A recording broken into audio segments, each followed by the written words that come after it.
자, 여러분 안녕하세요. 여러분 이번 시간에는요, 지난 시간에 이어서 이중구 교수님의 재정학 5페이지에 정부란 무엇인가 같이 한번 살펴보도록 하겠습니다. 자, 거기 보시면 2번 그래서 우리가 재정학이 뭐에 대해서 다루는 거라 했습니까? 그치, 정부의 경제활동 이렇게 살펴본다고 했는데 정부란 무엇이냐? 정부 너 누구야? 이거에 대해서 볼 거예요. 정부라는 게 다양한 이해관계자들의 모여있는 집합체이기 때문에 목표도 다양하다고 그랬죠. 거버먼트라는 거 거기 가보시면 정부란 과연 무엇인가 이렇게 얘기했는데 야, 그러니까 이거는 뭐냐면 어디까지 정부로 봐야 할 것인가? 이게 이제 관심사가 되는 거죠. 그래서 어느 범위까지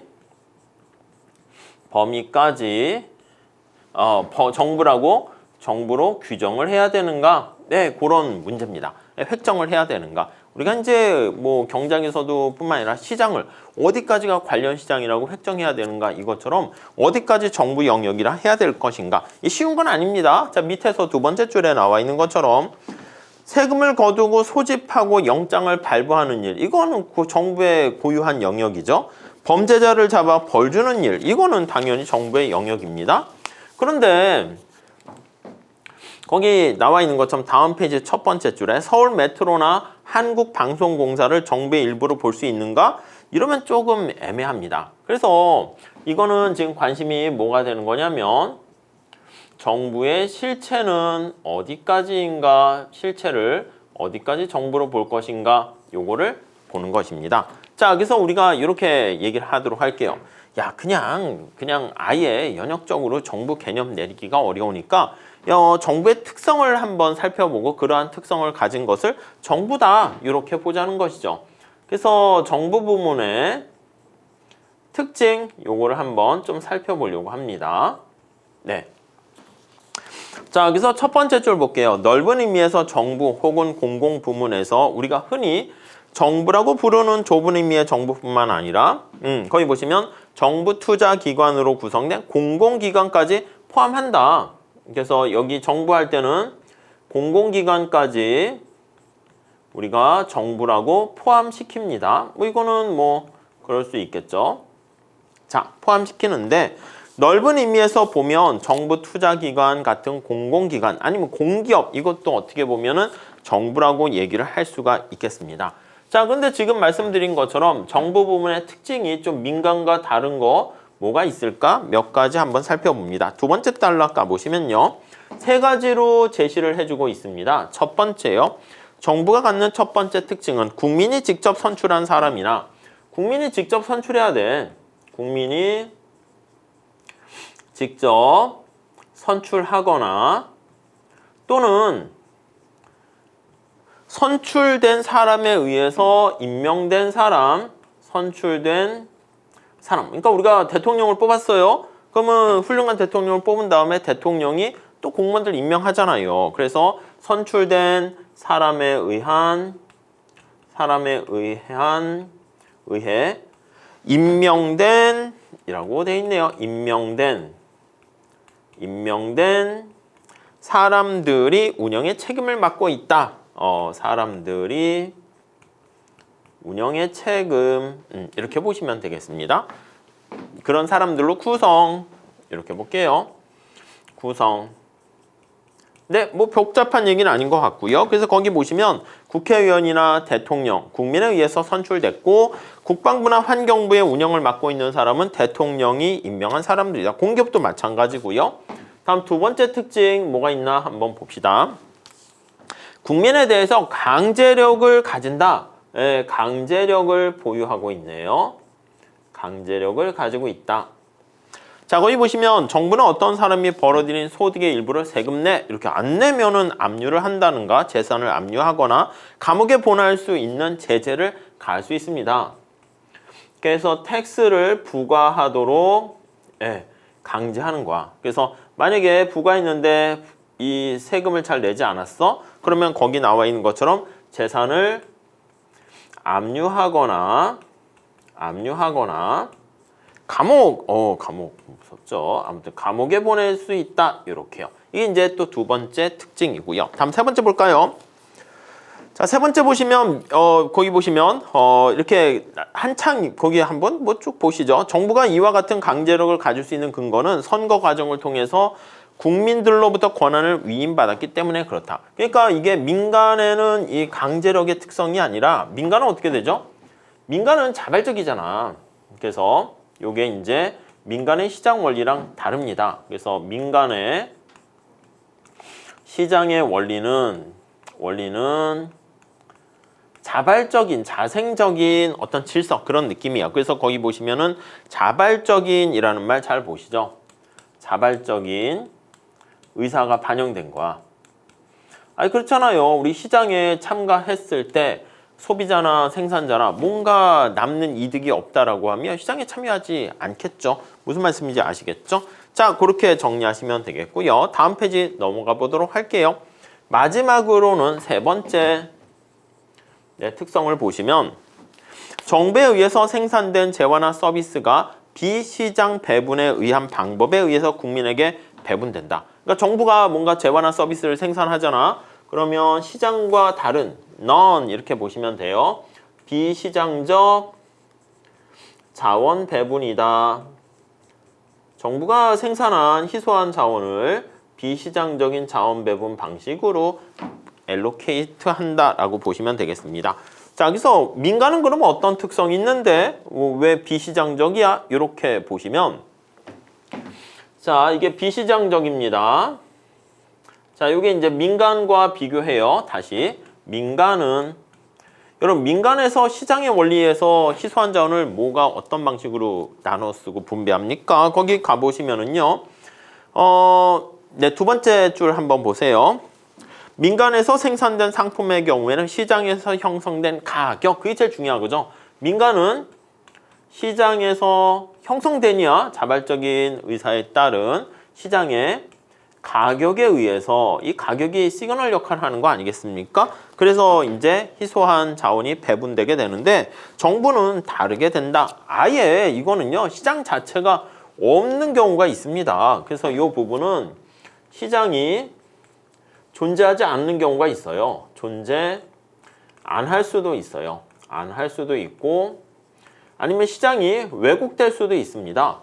그렇죠. 그렇기 때문에 정부가 개입을 하게 되는 것이죠. 그래서 거기 우리가 나중에 보시면 안 할 수도 이렇게 있는데 예를 들면 거의 국방 서비스 있잖아. 국방 서비스와 같은 이런 것들은 공공재라고 얘기하죠.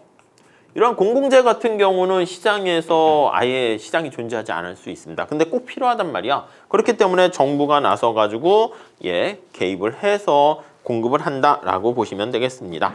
아니면 거기 비시장적 배분의 예가 초등학교 같은 거. 그 초등학교 같은 거 학교의 거주지에 가까운 데에다가 의무교육을 제공하면서 이렇게 배분할 수가 있겠죠. 이건 시장의 원리랑 다르죠. 네, 그 정도 정리하시면 되겠습니다. 자, 그래서 이러한 세 가지 특성을 우리가 볼 수가 있는데 좁은 의미의 공공기관은 이러한 세 가지 특성들을 완벽하게 갖추고 있는데요. 근데 이제 넓은 의미에서 공공기관, 광의의 공공기관까지 포함하는데 그런 경우에는 세 가지를 다 갖고 있다고 하기보다는 마지막 단락 보세요. 두 번째 줄.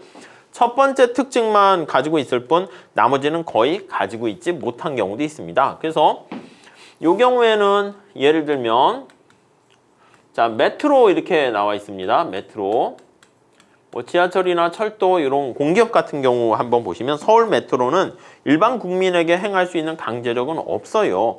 표를 산 사람만 지하철을 이용해야 되는 거잖아. 그렇기 때문에 넓은 의미에서 이런 메트로 같은 경우 서울 메트로는 여기 나와 있는 특징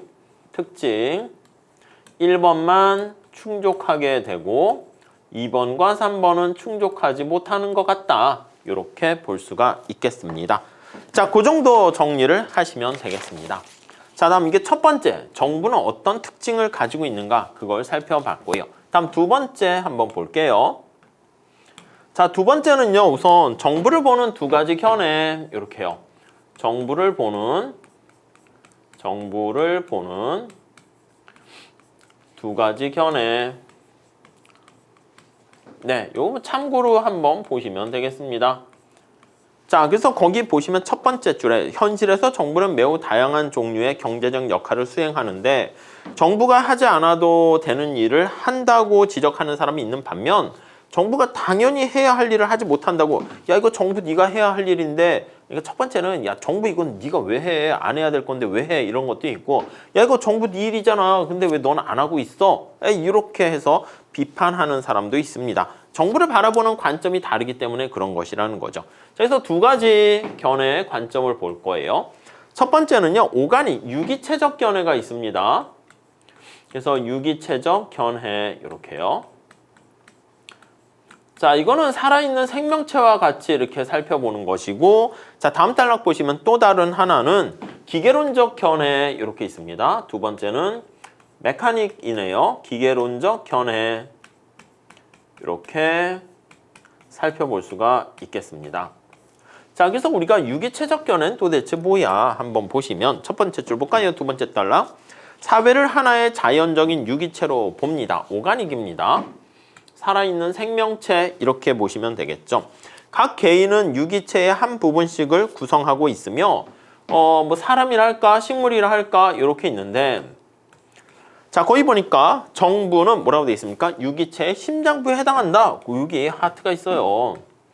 이렇게 이게 정부라는 얘기죠. 아시겠습니까? 이게 정부 이렇게 보시면 되겠고 여러분과 저는 뭐예요? 예, 유기체에서 이게 막 발가락, 손가락 이런 거야. 발톱 이렇게 해요.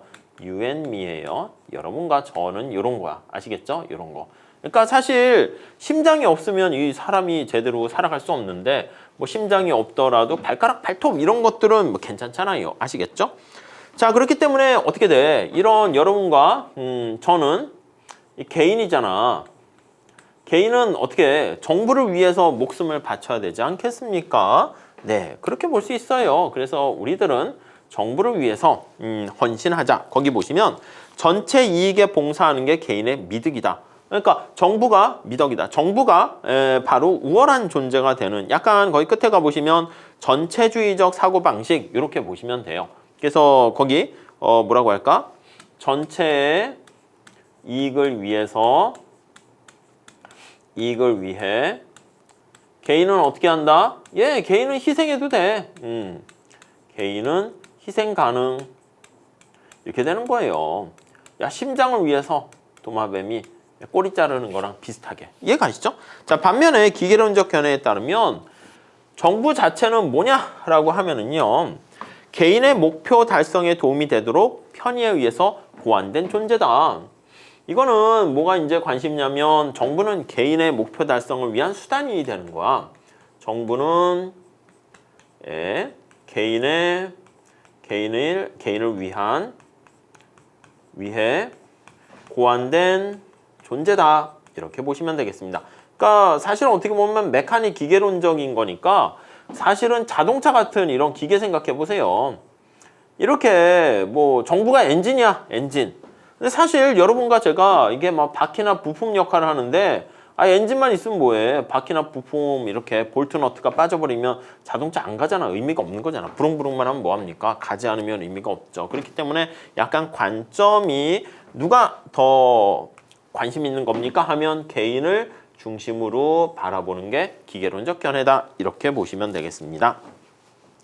자, 그래서 마지막 줄 보세요. 유기체적 견해가 전체주의적 분위기를 풍기는 반면 전체주의 여기에 가깝고 그리고 여기 나와 있는 기계론적 견해는 개인주의적인 성향을 보이게 된다. 네, 이렇게 보시면 되겠습니다. 아시겠죠? 네, 그렇게 봐주시고요. 자, 근데 이제 마지막 단락 보시면 그런데 기계론적 견해를 가지고 있는 사람들 사이에도 구체적으로 어떤 게 개인에게 좋은 것이고 어떤 게 정부가 어떤 거 방법으로 해서 뭐 해야 되는가 이거 정답이 있지는 않습니다. 가능한 한 이쪽 입장에서는 개인주의적 견해를 추구하다 보니까 가능한 한 어떻게 됩니까? 라고 하면 네, 거기 보시면 가능한 한 정부가 하는 역할을 최소로 줄이는 거야. 외부로부터의 침략을 막고 개인을 타인의 폭력으로부터 보호하는 기본적인 기능. 그래서 이걸 최소한의 기능을 담당해라. 그래서 최소한의 정부다. 이렇게 얘기를 합니다. 작은 정부 이렇게 얘기하는 것이죠. 자, 정부가 맨 마지막 줄 보시면 개인의 생활에 최소한의 간섭을 해야 한다고 믿는 사람이라 할지라도 그렇다고 주의하셔야 돼. 무정부주의는 아닙니다. 야, 정부 필요 없어. 이건 아니고 정부가 꼭 해야 할 역할은 해야 된다. 무정부는 아니다. 이렇게 보시면 되겠습니다. 자, 다음 단락 보시면 첫 번째 줄. 자, 9페이지 가볼게요. 세 번째 줄이죠. 그렇다면 이 선을 넘어 한층 더 적극적인 역할까지 맡아야 하는지에 대해서는 뚜렷한 견해 차이가 있다. 그래서 자유주의자, 약간 철학으로 넘어가기도 하죠. 어떤 사회민주주의자들은 정부가 개인의 자유를 보장하기 위해서 노력하는 게 바람직한 건데 구체적인 해석에는 다른 입장을 취한다고 합니다. 그래서 여기 개인주의적 성향에서 조금 더 들어가요. 네, 이렇게 볼까요? 자, 자유주의자와 자유주의자는 그냥 개인의 자유를 억압하지 마, 아예 개입하지 마 이렇게 얘기하는 거죠. 그래서 개인의 자유를 보장하기 위해서 거기 가보시면 남의 간섭을 받지 않고 자기 뜻대로 생활할 수 있는 소극적 의미에서 자유를 보장하게 되는 것이고요. 약간 느낌이 소극적인 자유 이렇게 되는 것이고 반면에 사회민주주의자들은 자, 요거랑 사회민주주의자들은 당연히 적극적인 느낌이겠죠. 그래서 거기 보시면 자유를 단순히 물리적인 억압이 없는 상태 이상의 적극적인 의미로 본다. 이렇게 보시면 되겠습니다. 그냥 방해하지 마 이게 아니라 적극적으로 말 그대로 자유를 누릴 수 있도록 정부가 관여를 해야 된다. 그러니까 어떻게 보면 정부가 자유 보장을 위해서 적극 개입을 해야 된다. 이렇게 나올 수가 있겠죠. 자, 다음 단락 보시면 현대사회에서 유기체적 견해가 풍미하고 있는 곳에 얘를 찾긴 힘들다. 그렇죠? 약간 이게 전체주의적 견해가 되는 거니까 현대적인 측면에서는 여기 기계론적 견해, 개인주의적 견해 이러한 사조로 흘러가고 있는 거 알 수가 있습니다. 물론 그래도 아무리 개인주의적이다라고 해도 정부가 아예 거기 나와 있는 것처럼 간섭하지 마 이 정도까지는 아닙니다. 그러니까 여기 나와 있는 것처럼 두 개가 이제 절충되는 것이죠. 근데 이러한 문제들은 마지막에 나와 있는 것처럼 경제 논리뿐만 아니라 요거는 경제학의 뿐만 아니라 또 어떤 영역까지 다 같이 포함되는 거야. 정치학, 철학 이렇게 다 유기적으로 연결되어 있는 겁니다. 그렇죠? 네, 그래서 철학 등 다양한 복합적인 통섭적인 접근 방법, 포괄적인 접근 방법을 활용해야 된다라는 것입니다. 자, 우리는 당연히 재정학에서는 경제학적인 접근 방법에 한해서 얘기를 살펴볼 겁니다. 자, 이렇게 하시고요. 다음 시간에 혼합경제와 정부의 역할에 대해서 같이 살펴보도록 하겠습니다. 감사합니다.